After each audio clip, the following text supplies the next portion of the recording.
Salut les bien-aimés, bienvenue à vous dans ce 19e numéro de questions-réponses du ministère La Vie en Christ. Quels sont les types de résurrection mentionnés dans la Bible? Quels sont les types de résurrection mentionnés dans la Bible? Voilà aussi l'une des questions capitales relatives à notre foi chrétienne, et elle fera l'objet de notre réponse du jour. En effet, il y a beaucoup qui ignorent ces aspects de notre espérance chrétienne, mais moi, je pense que c'est vraiment avantageux d'avoir ces connaissances bibliques qui pourront façonner notre manière de vivre en tant qu'enfant de Dieu. La résurrection d'une manière générale est le concept de retour à la vie après la mort. Dans cet ordre d'idées, permettez-moi de vous poser deux questions. Jésus est-il le seul à être revenu du royaume des morts? Voulez-vous vraiment découvrir les trois types de résurrection dont parle la Bible? Si tel est le cas, vous êtes à la meilleure place pour connaître les merveilles de Dieu dans sa parole. Mais juste un rappel, nous vous prions de nous soutenir en vous abonnant si vous ne l'aviez pas encore fait. Aimez, commentez et partagez la vidéo avec d'autres personnes. Regardez surtout la vidéo jusqu'à la fin. Merci d'avoir compris, que le Seigneur vous bénisse. Amen. La réponse à la question « Jésus est-il le seul à être revenu du royaume des morts ?» Je crois bien que c'est évident. Il y a bien d'autres résurrections qui sont mentionnées dans les Écritures.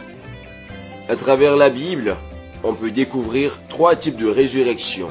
Bien que beaucoup enseignent deux types en se référant à la prophétie de Daniel, en fait, il y en a trois dont parle la Bible d'une manière vaste.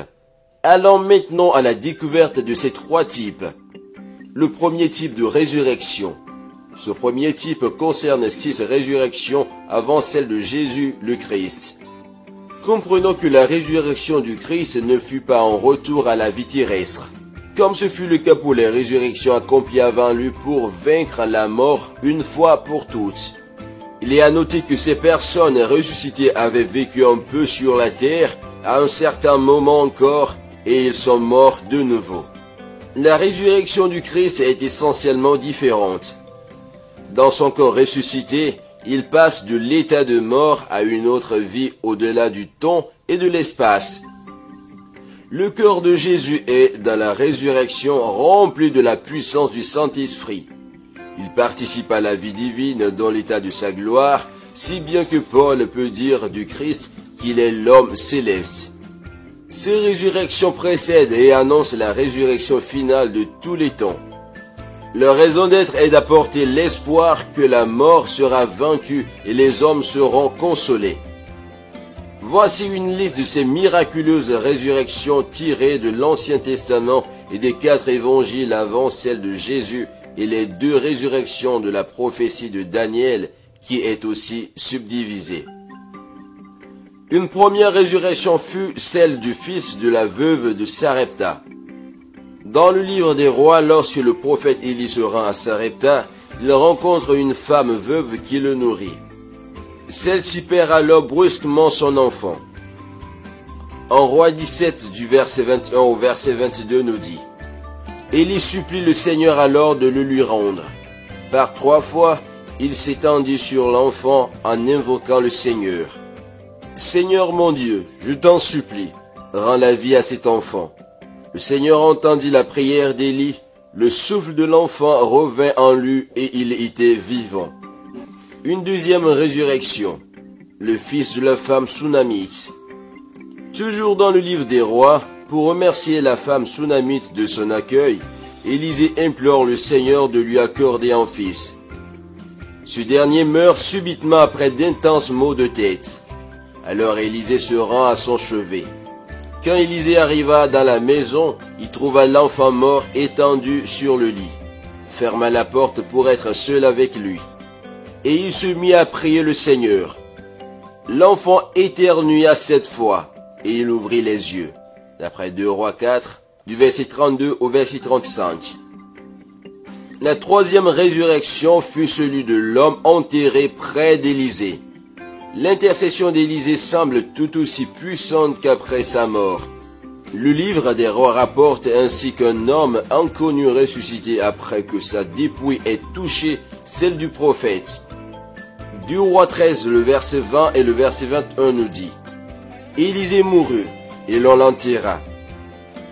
L'année suivante, des troupes de Moabites pénétrèrent dans le pays. Et comme on enterrait un homme, voici on aperçut une de ces troupes. Et l'on jeta l'homme dans le sépulcre d'Élisée. L'homme alla toucher les os d'Élisée, et il reprit vie et se leva sur ses pieds.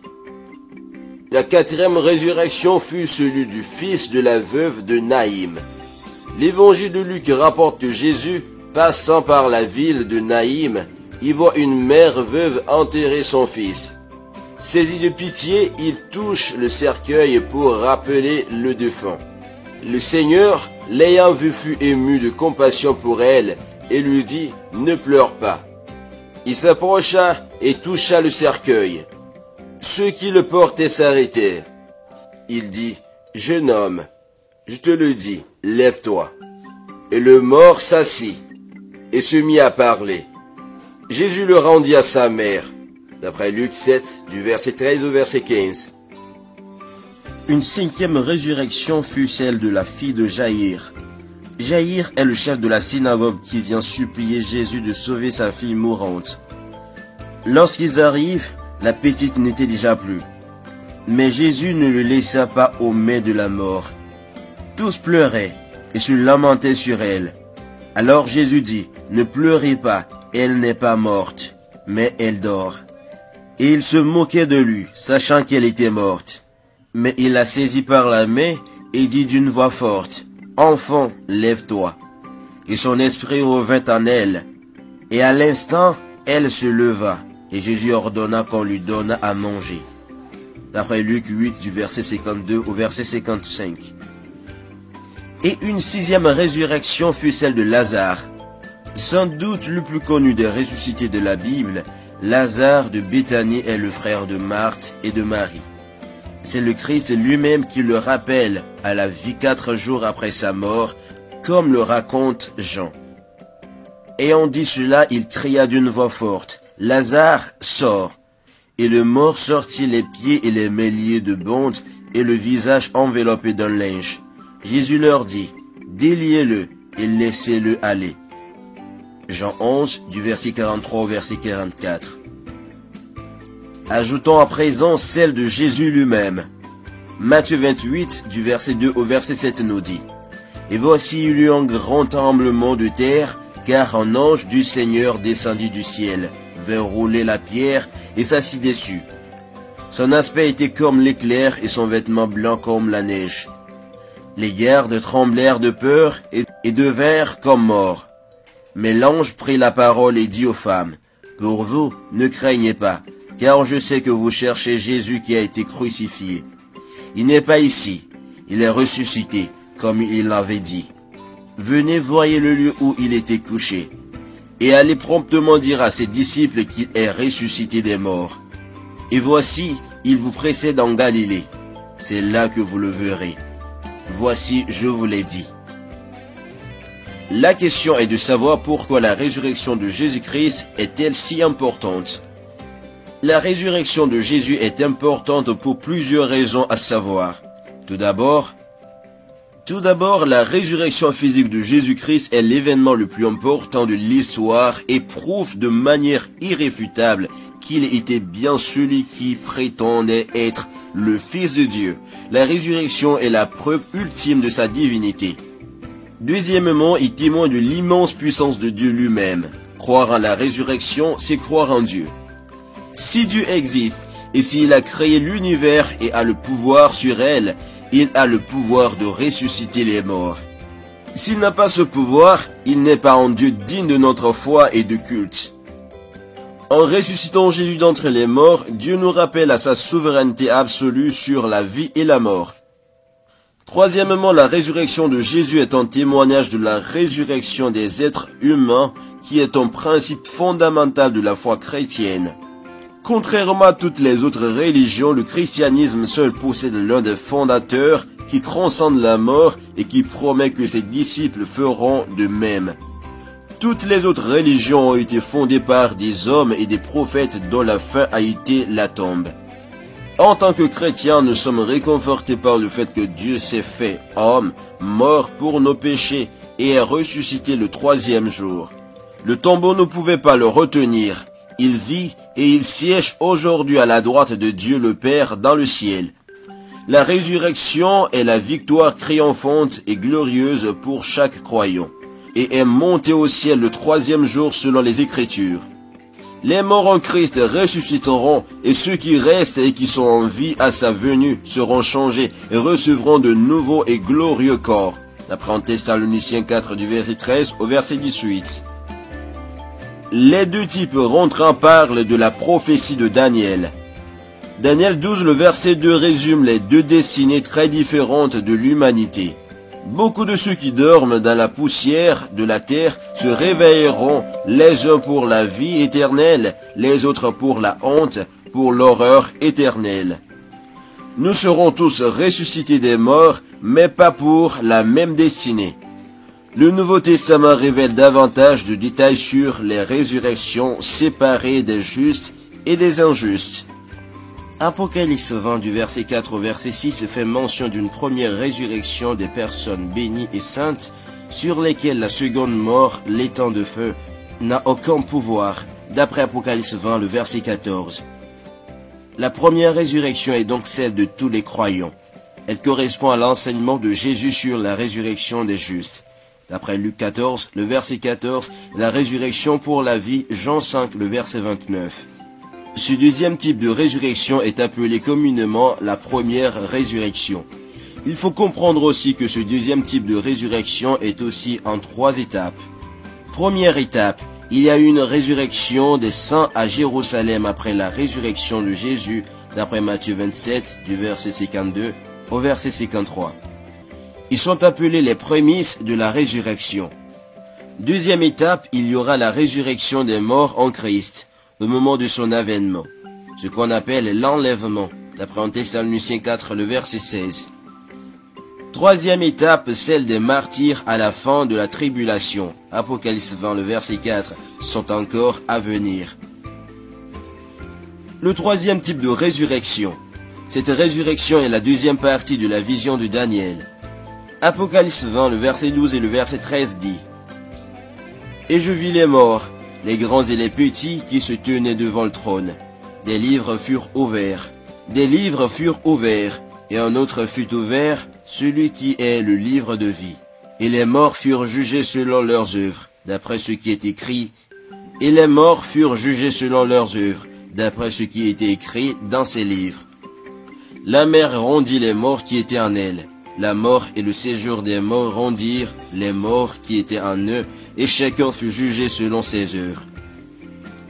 Il faut comprendre ici que la deuxième résurrection sera celle des méchants qui seront jugés par Dieu à l'occasion du jugement du grand trône blanc, puis jetés dans l'étang de feu.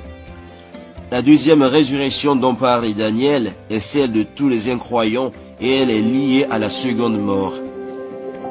Cela correspond à l'enseignement de Jésus sur la résurrection pour le jugement, d'après Jean 5, le verset 29. Ceux qui auront fait le bien ressusciteront pour la vie, mais ceux qui auront fait le mal ressusciteront pour le jugement.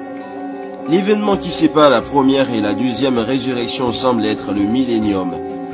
Les derniers justes seront élevés pour régner avec Christ pendant 1000 ans, d'après Apocalypse 20, le verset 4, mais les autres morts ne reviendront pas à la vie avant que les 1000 ans soient passés, d'après Apocalypse 20, le verset 5.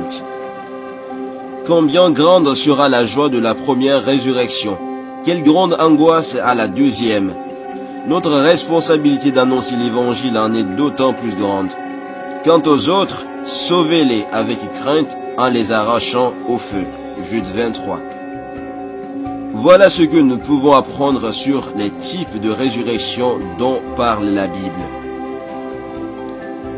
Cependant, après avoir examiné les types de résurrection, j'aimerais vous faire part de 10 choses à savoir sur la résurrection de Jésus que j'ai rencontré sur le site de Crossway titré Things You Should Know. Eh bien, la première chose à savoir est que la résurrection est au cœur du message chrétien et ne doit jamais être négligée ou supposée. Aujourd'hui, lorsque nous entendons prêcher l'Évangile, l'accent est parfois mis sur la croix. La résurrection est souvent ignorée, supposée ou mentionnée seulement en passant. En revanche, la prédication rapportée dans le livre des Actes mettait l'accent sur la résurrection de Jésus et mentionnait à peine sa mort. Les apôtres étaient préoccupés par la résurrection et soulignaient bien plus que la croix. Malheureusement, l'Église ne semble s'enthousiasmer pour la résurrection qu'une fois par an, au moment de Pâques. En réalité, chaque dimanche devrait être le dimanche de la résurrection. Si l'Église primitive a commencé à se réunir le premier jour de la semaine, c'est pour célébrer la victoire de Jésus sur la mort. Imaginez ce que serait l'Église si nous nous réunissions consciemment chaque semaine pour célébrer la résurrection. Deuxième chose, la croyance à la résurrection physique de Jésus est la doctrine fondamentale du christianisme. Il est remarquable que toutes les confessions chrétiennes qui professent que Jésus est le seul moyen pour le salut croient toutes en une vérité simple. Le tombeau était vide. Il n'y a pas grande chose d'autre sur lequel nous sommes tous d'accord. Seuls certains libéraux nient la résurrection physique de Jésus. Il est certain qu'ils perdent ainsi le droit de s'appeler chrétiens. Troisième chose, la résurrection a démontré à l'univers entier la divinité de Jésus et l'amour de Dieu pour lui. Jésus a été déclaré fils de Dieu avec puissance, selon l'esprit de sainteté, par sa résurrection d'entre les morts. D'après Romains 1, le verset 4. C'est la résurrection de Jésus qui révèle sa véritable nature à tous ceux qui veulent bien la voir. Dieu l'a élevé à sa droite comme chef et sauveur pour donner la repentance et le pardon des péchés, d'après Actes 5 du verset 30 au verset 31. Quatrième chose, sans la résurrection, il n'y aurait pas eu d'église du tout. Après l'arrestation et la mort de Jésus, les disciples étaient perdus, désemparés et effrayés. Pierre a renié Jésus, tandis que les autres se sont enfuis. Il est difficile de concevoir qu'une autre chose que la résurrection de Jésus aurait pu conduire ce groupe de personnes à partager le message de Jésus d'une manière telle qu'il est devenu le plus grand mouvement religieux jamais connu de l'homme. Sans leur confiance inébranlable en la résurrection de Jésus, les disciples auraient-ils tous risqué et dans de nombreux cas auraient-ils été tués pour leur foi? Il est vrai que des gens meurent constamment pour des faussetés qu'ils croient sincèrement vraies. Il est cependant impossible de croire que tous les disciples seraient morts pour quelque chose qu'ils savaient être une tromperie délibérée. L'Église n'a pas créé les récits de la résurrection. Ce sont les récits de la résurrection qui ont créé l'Église. Cinquième chose, notre négligence à l'égard de la résurrection de Jésus est peut-être l'une des raisons pour lesquelles notre prédication de l'Évangile est si impuissante. Spurgeon a examiné la prédication de son époque et a estimé que la raison de son manque de puissance était son manque d'insistance sur la résurrection. Spurgeon a décidé de mettre l'accent sur le message de la résurrection, ce qui lui a permis de constater des milliers de conversions. Devrions-nous être surpris de ne pas avoir des résultats similaires?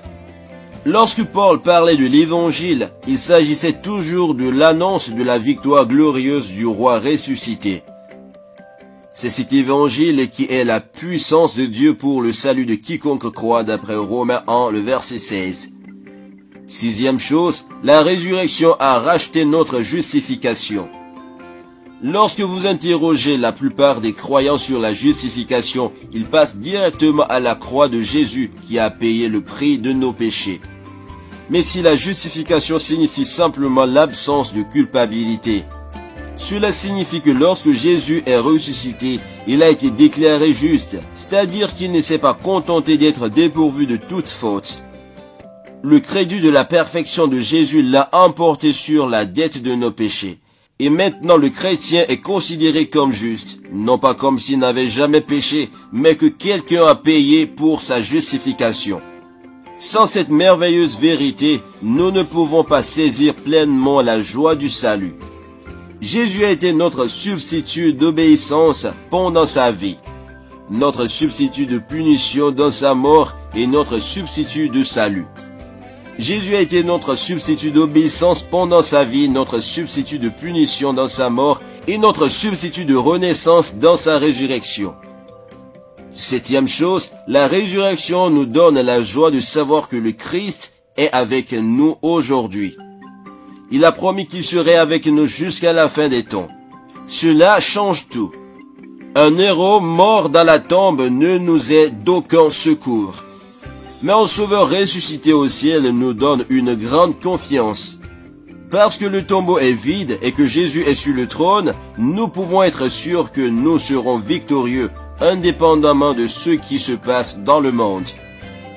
Huitième chose, la résurrection nous donne une espérance qui va au-delà de la tombe. Nous vivons dans un monde brisé.